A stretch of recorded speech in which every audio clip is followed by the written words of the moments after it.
Hello students, this is Prabhas Kumar in this site. आज हम लोगों का टॉपिक है करबक का भाग 2। उसका निष्कर्ष लिखेंगे और साथ ही साथ करबक से संबंधित जो महत्वपूर्ण प्रश्न पूछे जाते हैं उनको भी खत्म करेंगे। ठीक है, इससे पहले करबक का भाग 1 अगर आपने नहीं देखा है तो उसको पहले देख लो। इसी चैनल पे आपको मिल जाएगा, करबक पार्ट 1 सर्च करोगे या उसका लिंक मैं डिस्क्रिप्शन पे दे रहा हूँ, आप डिस्क्रिप्शन पे जाओ, वहाँ पे आपको मिल जाएगा। ठीक है, तो आपको हम फिर से बता दे रहे हैं कि अगर आपने पहली भाग को नहीं देखा है तो ये भाग फिर समझ में नहीं आएगा। और साथ ही मैंने पहली भाग में एक क्वेश्चन छोड़ा था आप लोगों के लिए, किसी ने आंसर तो दिया नहीं।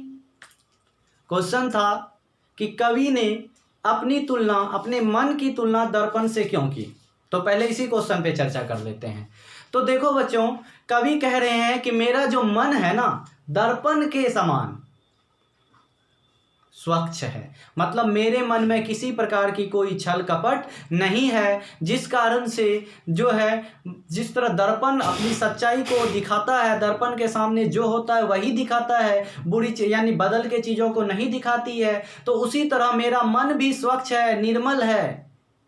अच्छाई और बुराई को मैं स्पष्ट रूप से देख सकता हूँ, वो भी उदासीन तरीके से, बिना किसी भेदभाव किए, ना ही अच्छाई के पक्ष में रहकर ना ही बुराई के पक्ष में रहकर। इन्हीं कारणों से कवि ने जो है अपने मन की तुलना दर्पण से की है। अगर आसान शब्दों में कहे कि कवि का मन जो है दर्पण की तरह स्वच्छ है, निर्मल है, उसमें जरा भी छल कपट नहीं है। यही कारण है कि कवि अपने मन की तुलना दर्पण से करता है। तो आते हैं करबक के भाग 2। पूछा जाता है 5 मार्क्स के क्वेश्चन में, दूसरे करबक का सारांश लिखें, भावार्थ लिखें। पहले करबक का तो आपको लिखा चुके हैं, लिंक डिस्क्रिप्शन में। ठीक है, करबक का भाग 2 आते हैं बिना टाइम बर्बाद किए। इस करबक में, इसको हम पहले ही पढ़ा चुके हैं बुक से, अगर उस वीडियो में तो पहले पढ़ लो। इस करबक में कवि अपनी कविता के गुणों का बखान किया है, मतलब अपनी कविता के गुण के बारे में बताता है कि हमारे कविता में क्या क्या विशेषता है, मेरी कविता में क्या क्या अच्छाइयाँ हैं। यूँ समझो कि अपनी कविता का महिमा का गान किया है, मेरी कविता में ये है वो है। ठीक है, गुणों की बखान किया है और कवि का मानता है कि कविता के कारण वो इतिहास में याद किया जाएगा, अमर हो जाएगा। वो कह रहा है कि अपने कविता के कारण जो है वो इतिहास में अमर हो जाएगा।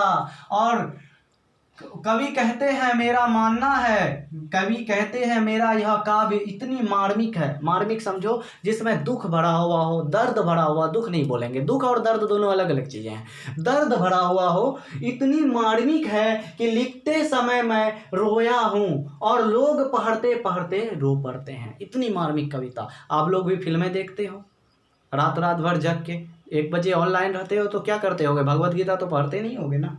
तो जब रोया हूँ और लोग पढ़ते पढ़ते रो पड़ते हैं, बहुत सारी फिल्में हैं जो देख के आप रो पड़ते हो। ठीक है, तो उसी तरह लोग अगर मेरे कविता को समझ ले मर्म को तो पढ़ते पढ़ते रो पड़ते हैं। इसमें प्रेम का मर्म है। कैसा पीड़ा है, कैसी चीजें हैं, प्रेम का पीड़ा है, इसीलिए ये प्रेमियों द्वारा पढ़ी जाएगी। जैसे अगर स्टडी है तो स्टूडेंट के द्वारा, साइंस एंड फिक्शन है तो साइंटिस्ट के द्वारा। ठीक है, तो उसी तरह क्या बोल रहा है कि ये प्रेम मर्म है, इसीलिए किसके द्वारा पढ़ी जाएगी, प्रेमियों द्वारा पढ़ी जाएगी।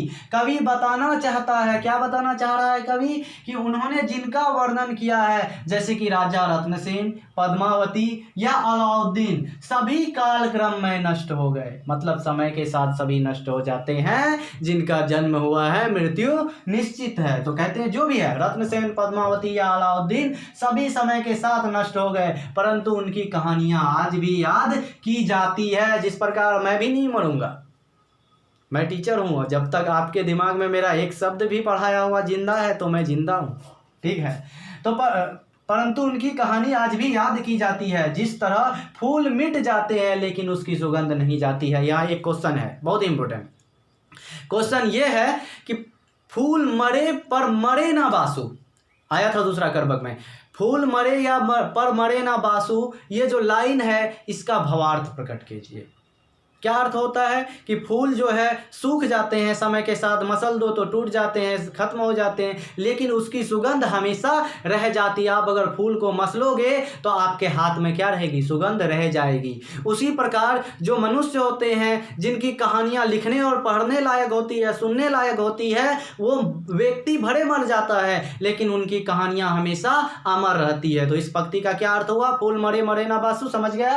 अब आगे देखते हैं। कवि का कहना है कि किसने यश नहीं बेचा, यश मतलब अपनी कृति, अपनी अच्छाइयां या बुराइयां जो भी मान लो, यश का मतलब अच्छाइयां ही होता है। और किसने यश नहीं खरीदा, अर्थात कवि काव्य रचकर लोगों को सुनाते हैं और रसिक लोग जो कविता पर इंटरेस्टेड हैं, जो उनके कविता पर इंटरेस्टेड हैं, उसको रसिक लोग उसका क्या लेते हैं, खरीदते हैं। कविता सुनाता है और ये खरीदता है, मतलब क्या है, आनंद लेते हैं, रसिक लोग उसका आनंद लेते हैं। ठीक है, अब आगे देखिए। सारांशतः यह पंक्तियों में मर्म के माध्यम से अपनी कविता द्वारा लोगों के मन में अमर होने की बात कही है। तो कवि जो है, जो मोहम्मद जायसी सर हैं, वो स्पष्ट रूप से इस करबक के माध्यम से ये बताना चाह रहा है कि जिस प्रकार लोग अमर हो जाते हैं अपने कहानियों और कृतियों के माध्यम से, उसी प्रकार मैं भी अपनी कहानियों, कविताओं और कृतियों के माध्यम से अमर हो जाऊंगा। तो आप इसका स्क्रीनशॉट करके लिख लो। ठीक है, अब आते हैं नीचे क्वेश्चन पे। बहुत ही इंपॉर्टेंट सब क्वेश्चन है, इसका मैं चर्चा कर रहा हूं।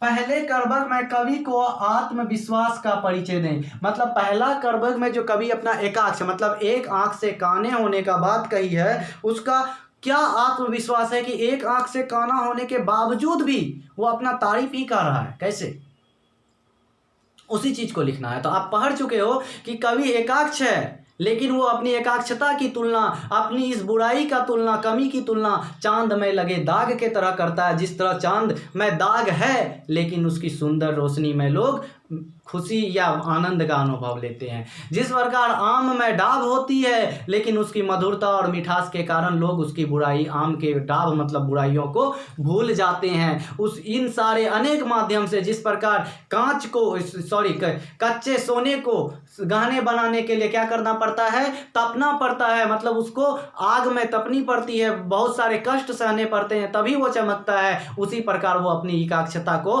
बता रहा है, जिससे कवि का आत्मविश्वास झलक रही है कि उसमें एकाक्षता के प्रति जरा सा भी दुख नहीं है, बल्कि उसे वो अपना क्या बता रहा है, गुण ही बता रहा है। अगला क्वेश्चन पे आते हैं। पहले करबक में कलंक, कांच और कंचन से क्या तात्पर्य है। पहला जो करबक है इसमें कवि 3-4 शब्दों का प्रयोग किया, कलंक, कांच और कंचन। तो इससे आपका क्या तात्पर्य है। तो आप देखिए, कलंक का मतलब क्या बताया था कवि ने, कलंक का मतलब बताया था दाग। चांद का कलंक के बारे में बात कहा था, तो दाग। पहले करबक में कलंक का अर्थ है चांद का दाग, कांच का अर्थ है कच्चा। क्या अर्थ है, कांच मतलब शीशा नहीं बच्चों, कच्चा मतलब रो, और तथा कंचन का मतलब सोना से है। मतलब ये सारे उपमान के माध्यम से अपनी एकाक्षता को बताने के लिए इन सारे शब्दों का कवि ने प्रयोग किया है। अब आते हैं, कवि किस रूप में याद रहने की इच्छा व्यक्त की है। कवि जो है अपने किस रूप में रहने की इच्छा व्यक्त की है। कवि अपने कवि के रूप में, किसी और के रूप में नहीं। लोग उसे एक कवि के रूप में जाने, ये इच्छा व्यक्त की है। लोग उसे उसकी कविता के माध्यम से जाने, ये इच्छा व्यक्त की है। तो कवि अपने कवि के ही रूप में रहने की इच्छा व्यक्त की है, ताकि लोग उसकी कविता के माध्यम से जाने। लोग जो है उन्हें भूल जाए लेकिन उनकी कविता को नहीं भूलेगा, तो अर्थात वो अपने कवि को याद रखेगा। इसके और भी स्टैंडर्ड आंसर आपको चाहिए हैंड रिटेन फॉर्म में, पीडीएफ के रूप में, तो आपको नेक्स्ट वीडियो में एक व्हाट्सअप नंबर प्रोवाइड करवाया जाएगा जब नेक्स्ट वीडियो आएगा। इसमें और भी बहुत सारे क्वेश्चन आएंगे इंपॉर्टेंस, तो उस व्हाट्सअप नंबर पे आप जो है मैसेज करो, सर हमें पीडीएफ चाहिए, तो आपको जो है फ्री में, बिना किसी रुपये के, बिना किसी पैसे के, आपके उस व्हाट्सअप नंबर पे पीडीएफ को भेज दिया जाएगा। ठीक है, अब हम लोग आगे जो आएगा पद, उनको पढ़ेंगे नेक्स्ट वीडियो में। तब तक के लिए बाय।